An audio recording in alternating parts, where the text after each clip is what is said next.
آج ہم انشاءاللہ آپ کے ساتھ گھریلو پریشانیوں سے نجات حاصل کرنے کی گفتگو ہوگی کہ کس طرح ہم اپنے خاندانی زندگی کو، اپنی معاشرتی زندگی کو خوشگوار بنا سکتے ہیں اللہ سبحانہ وتعالیٰ کی مدد کے ساتھ۔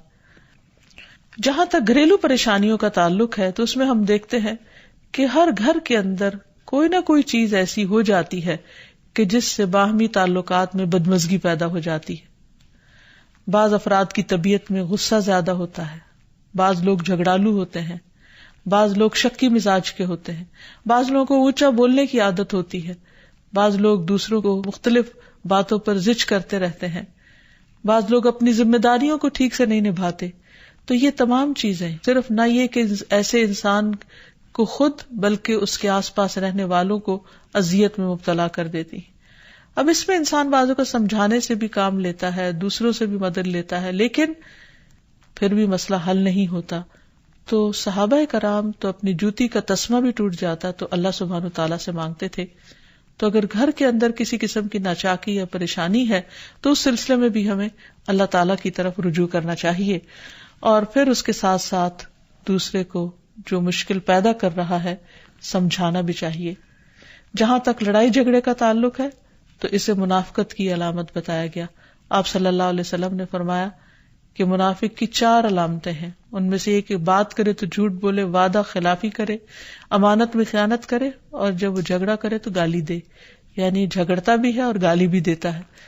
نبی صلی اللہ علیہ وسلم نے یہ بھی فرمایا کہ اللہ کو سب سے زیادہ ناپسند آدمی وہ ہے جو بہت جھگڑالو ہے، یعنی اللہ تعالیٰ ایسے شخص سے محبت نہیں کرتے۔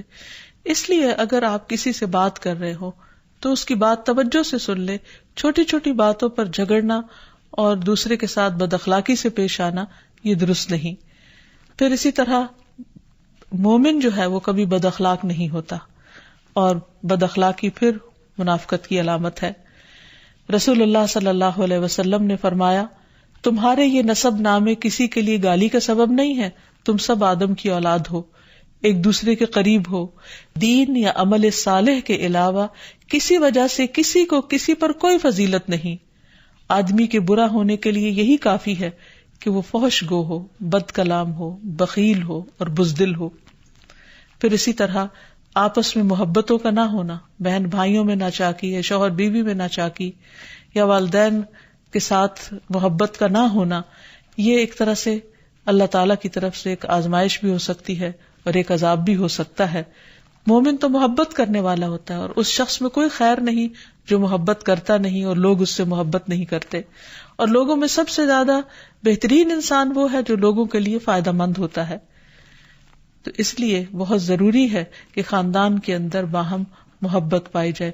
گھریلو زندگی خوبصورت ہو جاتی ہے اگر آپس میں ایک دوسرے سے پیار، محبت اور ہمدردی کے جذبات پائے جاتے ہیں۔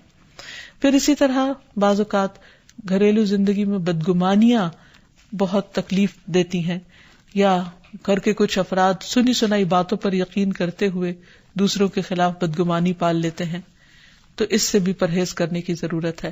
اسی طرح گھریلو پریشانیوں میں گھر کا تنگ ہونا بھی ایک عذاب کی شکل ہے۔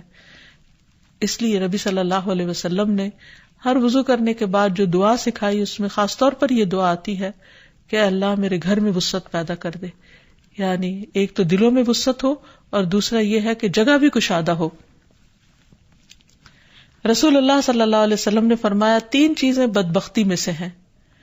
عورت جب تو اسے دیکھے تو وہ تجھ کو بری لگے اور وہ تجھ پر اپنی زبان چلائے، اور اگر تو اس سے غائب ہو تو وہ اپنے نفس کی اور تیرے مال کی حفاظت نہ کرے۔ دوسرے مریل سواری کہ اگر تو اسے مارے اور چلائے تو تجھ کو تھکا دے، اور اگر اسے چھوڑ دے تو تجھے جلد تیرے ساتھیوں تک نہ پہنچائے، اور ایسا گھر جو تنگ اور کم سہولتوں والا ہو۔ تو اس لیے اگر انسان ایسی کسی تکلیف میں مبتلا ہے تو اس کا حل بھی یہی ہے کہ کوشش کے ساتھ ساتھ انسان دعا کرے۔ اسی طرح خرچ میں کمی، وسائل میں کمی، مال میں کمی، یہ تمام چیزیں بھی عموماً گھروں کے اندر جھگڑے پیدا کر دیتی ہیں۔ کھانے پینے کی قلت، بنیادی ضروریات کا پورا نہ ہونا، تو ایسی صورت میں بھی انسان اللہ تعالیٰ کی طرف رجوع کرے، اور اس کے لیے ساتھ ہی کوشش بھی ضروری ہے۔ کوشش میں سب سے پہلے تو یہ کہ انسان لڑائی جھگڑا چھوڑے، صبر و ضبط کی عادت ڈالے، برداشت اور تحمل کی عادت اپنے اندر پیدا کرے، اپنے اخلاق کو بہتر بنائے۔ ایک حدیث کے مطابق اللہ سبحانہ وتعالی جب کسی گھرانے پر خیر و برکت نازل فرمانا چاہتے ہیں تو اس گھر والوں کے اندر نرمی پیدا کر دیتے ہیں۔ اور ایک اور حدیث میں یہ بھی آتا ہے کہ جو نرمی سے محروم کر دیا گیا وہ ہر خیر و بلائی سے محروم کر دیا گیا۔